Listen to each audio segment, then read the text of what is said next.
1.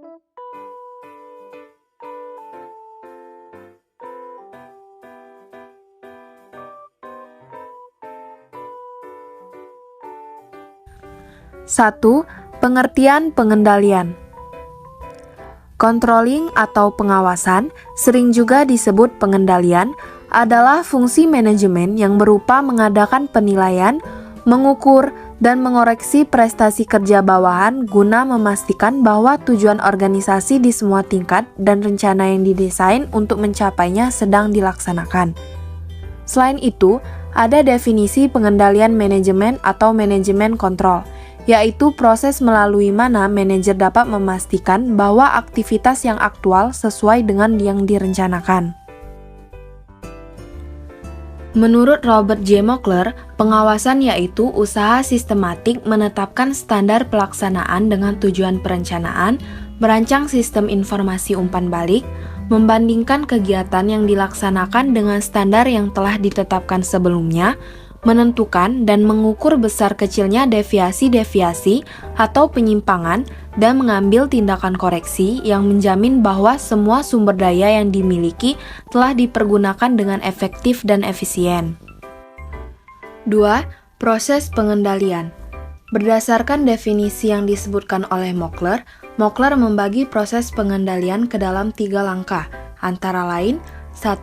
Menetapkan standar atau alat pengukur, 2. Mengukur prestasi kerja, 3. Mengadakan tindakan korektif atau corrective action. 1. Menetapkan standar. Menurut definisinya, standar adalah kriteria yang sederhana untuk mengukur prestasi kerja guna memberikan tanda kepada manajer tentang perkembangan yang terjadi di dalam perusahaan itu, tanpa perlu mengawasi setiap langkah untuk proses pelaksanaan rencana yang telah ditetapkan. Dalam garis besarnya, jenis-jenis standar dapat kita golongkan ke dalam 3 golongan, yaitu yang pertama, standar dalam bentuk fisik, kedua, standar dalam bentuk uang, dan ketiga, standar intangible. Lalu, proses pengendalian yang kedua adalah mengukur prestasi kerja. Proses ini merupakan proses yang berkesinambungan dan berulang-ulang, di mana frekuensinya tergantung kepada jenis aktivitas yang sedang diukur. Lalu, proses pengendalian yang terakhir adalah mengadakan tindakan korektif atau corrective action. Tindakan perbaikan atau korektif diartikan tindakan yang diambil untuk menyesuaikan hasil pekerjaan nyata yang menyimpang agar sesuai dengan standar yang telah ditetapkan sebelumnya. 3. Pihak-pihak yang terlibat dalam pengendalian. Pihak-pihak yang terlibat dalam pengendalian antara lain 1. Dari dalam perusahaan, di antaranya pihak manajer, kepala-kepala departemen, kepala-kepala divisi, dan kepala-kepala bagian. 2. Dari luar perusahaan, antara lain pemerintah, kantor-kantor pengawas, dan masyarakat. 4. Metode-metode pengendalian. 1. Pengendalian kemudi atau steering controls. Pengendalian ini didesain untuk mendeteksi penyimpangan dari beberapa standar atau tujuan dan membolehkan diambilnya tindakan koreksi sebelum suatu masalah terjadi. 2. Pengendalian ya atau tidak concurrent controls. Pengendalian ini dilakukan selama kegiatan berlangsung. Metode pengendalian ini menerapkan syarat tertentu yang harus dipenuhi dahulu sebelum kegiatan bisa dilanjutkan, atau semacam double check yang lebih menjamin ketepatan pelaksanaan suatu kegiatan. 3. Pengendalian purnakarya atau past action controls. Pengendalian ini juga dikenal sebagai pengendalian umpan balik. Mengukur hasil-hasil dari suatu kegiatan yang telah diselesaikan, pengukuran ini dilakukan setelah kegiatan. 5. Pengendalian keuangan, produksi, pemasaran, dan kepegawaian. 5.1. Pengendalian keuangan. Pengendalian ini meliputi metode keuangan, metode budget, dan metode audit. A. Metode keuangan mencakup yang pertama, laporan keuangan, kedua, analisis rasio atau rasio analisis, ketiga, analisa keseimbangan atau break-even analysis. B. Metode budget. Jenis-jenis budget yang disusun untuk seluruh organisasi adalah sebagai berikut. Yang pertama, anggaran operasi atau operation budget. Yang kedua, anggaran keuangan atau financial budget. C. Metode audit. Terdapat dua jenis auditing, yaitu yang pertama, audit ekstern atau external auditing.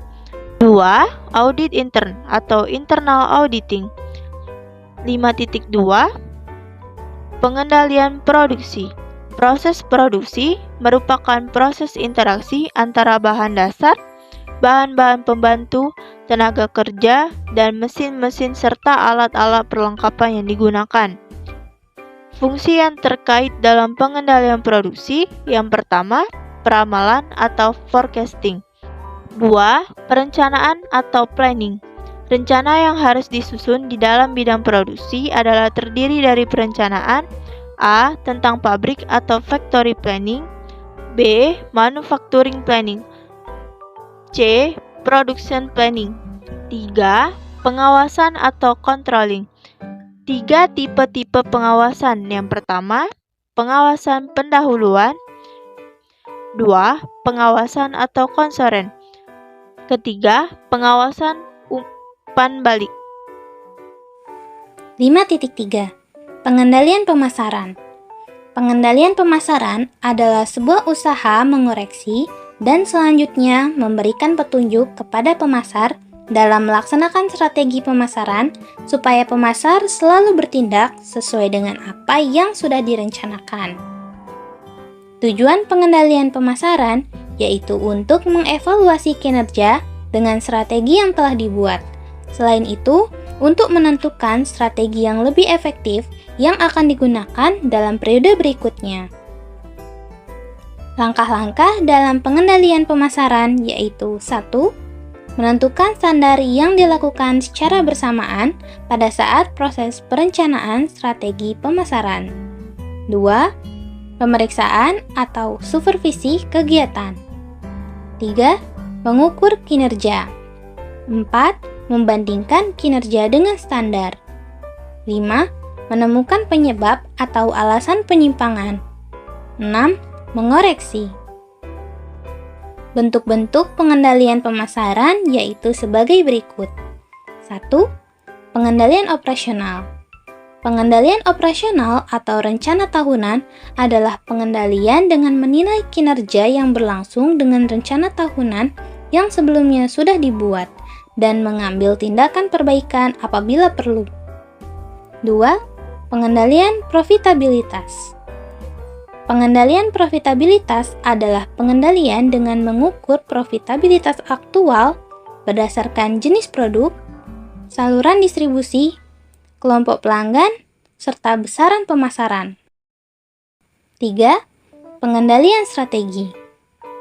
Pengendalian strategi adalah pengendalian dengan cara memastikan apakah rencana atau strategi yang sudah disusun cukup efektif dengan kondisi pasar saat tertentu. 5.4 Pengendalian kepegawaian. Pengendalian kepegawaian dilakukan oleh pengawas yang mempunyai hubungan dengan pegawai-pegawai perseorangan secara langsung. Seseorang yang mengendalikan atau mengawasi pegawai harus mempunyai sifat dan ciri pengawas yang efektif, yaitu 1. Ia memenuhi keinginan pegawai-pegawai bawahannya. 2. Ia selalu memberi keterangan yang sebaik-baiknya kepada para pegawai. 3. Ia mengizinkan pegawai-pegawai menggunakan kebijaksanaan dan keputusannya sendiri sebanyak yang mereka sanggup membuatnya. 4. Ia tidak melampaui batas wewenang dari para ahli. 5. Ia membuka kesempatan untuk mengadakan konferensi dan pembicaraan dengan para bawahannya. 6. Ia berusaha agar kepala-kepala pembantunya menafsirkan dan melaksanakan perintah-perintah dengan sebaik-baiknya. 7. Ia berusaha untuk merubah peraturan yang dalam praktek tidak mencapai hasil yang diharapkan. Faktor dan elemen pengendalian yang harus diperhatikan oleh pihak manajemen. 1.